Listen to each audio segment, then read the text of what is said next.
need of rankings in higher education institution.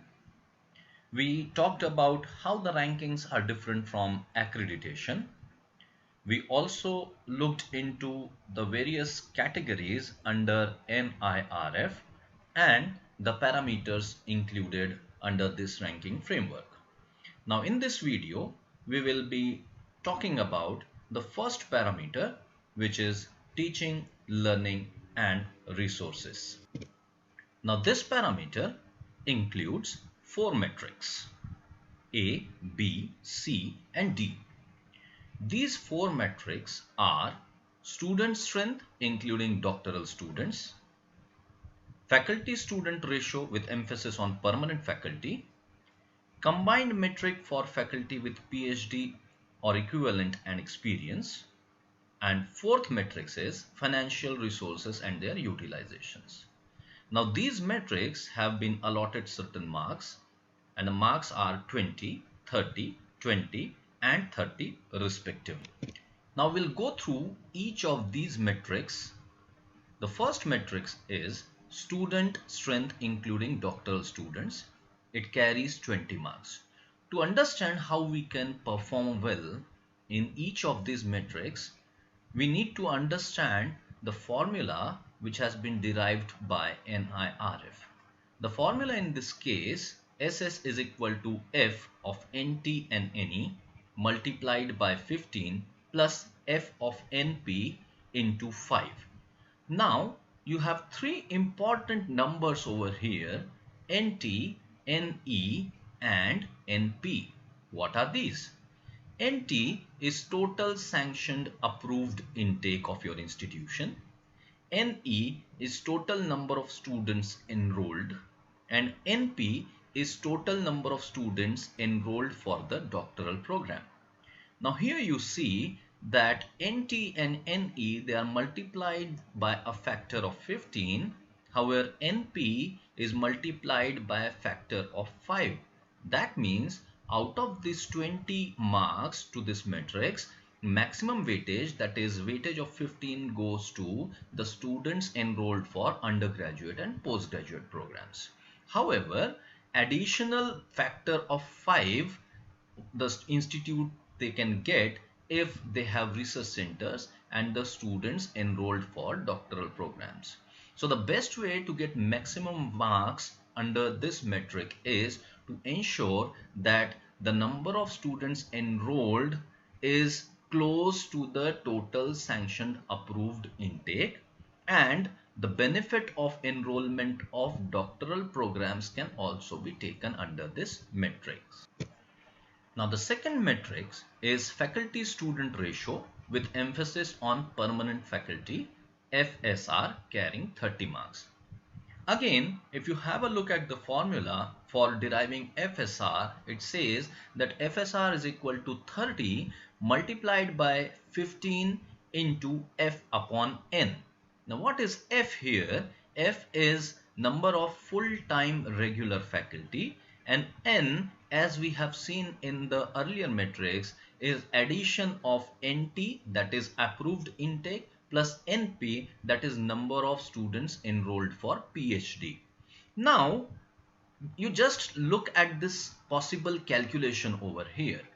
If F upon N for your institution is 1 upon 15, so the number that you get here is 15 into 1 upon 15, that means 1, and 30 multiplied by 1 will be 30. So you can get maximum of 30 marks if your faculty to number of students ratio is 1:15. So idea of getting maximum marks under this matrix is having your faculty to student ratio close to 1:15. However, if your number exceeds 1:50, then F upon N for this metric will be set to 0, resulting your FSR to be 0 as well. Now many teachers and the institutes, they would be wondering that there are many teachers which are not permanent in their institutions. So NIRF says that if ad hoc teachers are there who are working on full-time basis for both the semesters. Such teachers can also be considered as full-time teachers in this matrix. The third metric under this parameter is combined metric for faculty with PhD or equivalent and experience. It carries 20 marks. So this FQE is now divided into two parts. One is faculty with PhD, that is FRA, and another, that is experience. So accordingly, you can see that the total marks for this matrix are distributed equally between faculty qualification and faculty experience. Now have a look at faculty qualification. So NIRF methodology believes that there can be institutions which are having less than 95% of faculties with PhD or 95% or more faculties with PhD.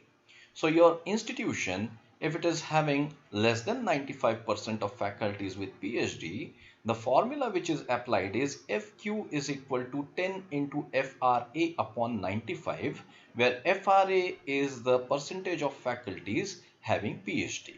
So assume that your institution is having say 85% of faculties with PhD, then the output will be 10 multiplied by 85 upon 95.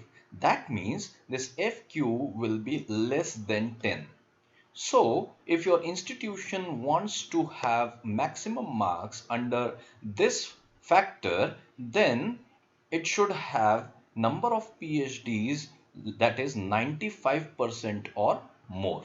Now the second part under this matrix is experience. Now this again has been classified into three parts. Fraction with experience up to 8 years, fraction with experience between 8 to 15 years, and fraction with experience more than 15 years.